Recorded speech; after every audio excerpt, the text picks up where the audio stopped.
Bonjour à tous, j'espère que vous allez bien. Aujourd'hui, une nouvelle vidéo sur les effets des saisons sur l'état de forme du judoka. Je constate depuis plusieurs années, en préparation physique, que mes sportifs, lorsqu'ils arrivent vers novembre, décembre, janvier, à cause du climat sombre, humide, froid, beaucoup de blessures apparaissent et également une diminution des performances. Et donc aujourd'hui, Axel va nous parler de différentes stratégies à mettre en place pour éviter les blessures et donc optimiser les performances. Je vous invite à me suivre, c'est parti!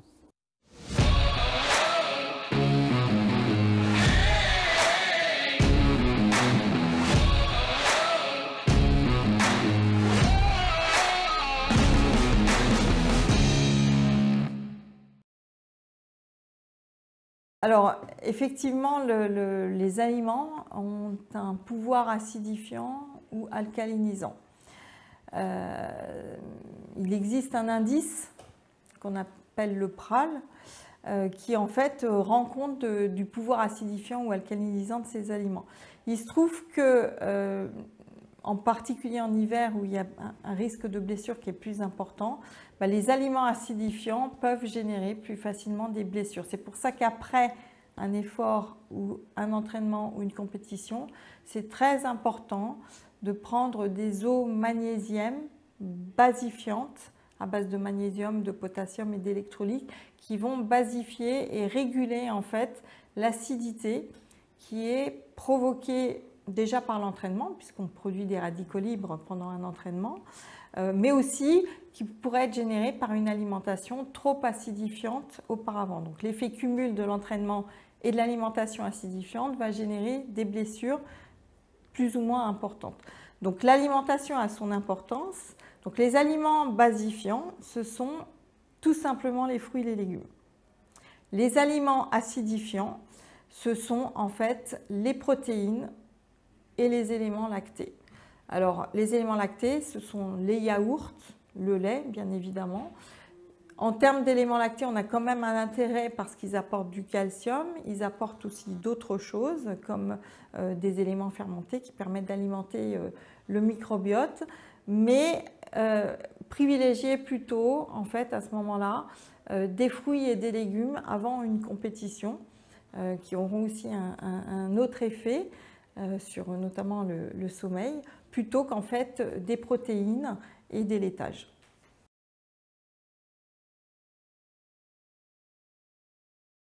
Donc là, ce qui est important, c'est en fait effectivement déjà, je dirais, très important, c'est la vitamine D. Parce que l'hiver, on ne synthétise pas de vitamine D.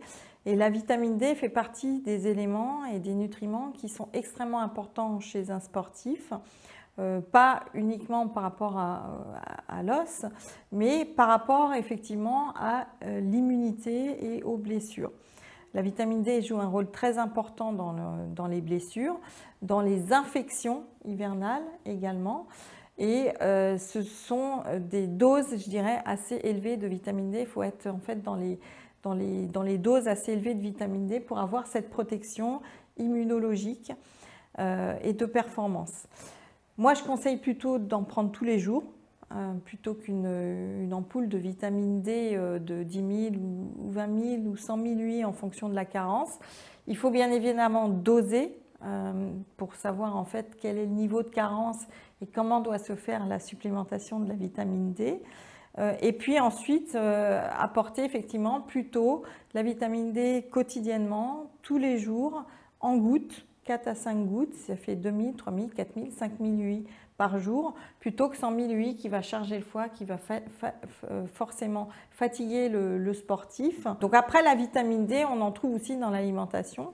Hein, c'est dans les produits essentiellement gras, donc c'est les œufs, c'est les poissons gras, poissons des mers froides, les sardines, les maquereaux.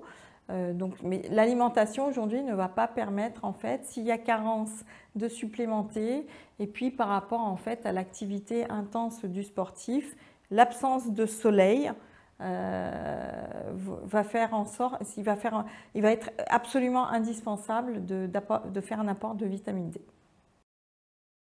Effectivement, on peut ajouter, je dirais, des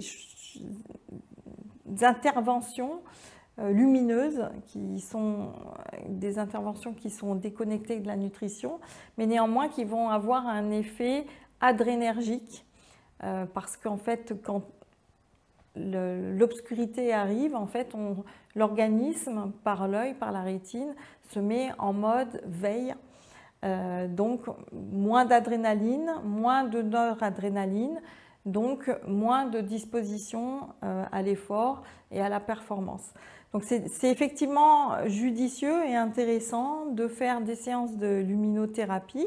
Il existe beaucoup d'appareils qui vont dans ce sens-là, mais également d'utiliser une nouvelle technologie qui est la LED rouge, qui a tout son intérêt en association avec la luminothérapie pour justement reconditionner le tonus, la sécrétion d'adrénaline, de noradrénaline, de lorsqu'on fait des entraînements, notamment tard le soir, ou alors dans des salles obscures tout simplement. Voilà. Et puis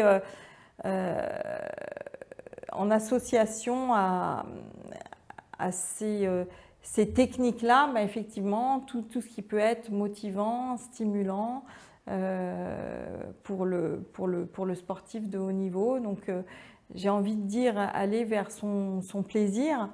Des techniques qui seraient plutôt personnelles, mais une musique entraînante, des choses qui vont restimuler, qui sont beaucoup plus personnelles, mais qui ont aussi leur effet à côté des techniques, je dirais, plus thérapeutiques. Voilà.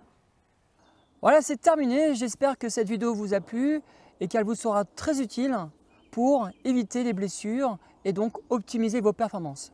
Si cette vidéo vous a plu, n'hésitez pas à la partager, à la liker et à cliquer sur les petites cloches pour recevoir les notifications. C'est une très belle journée et à bientôt pour de futures vidéos.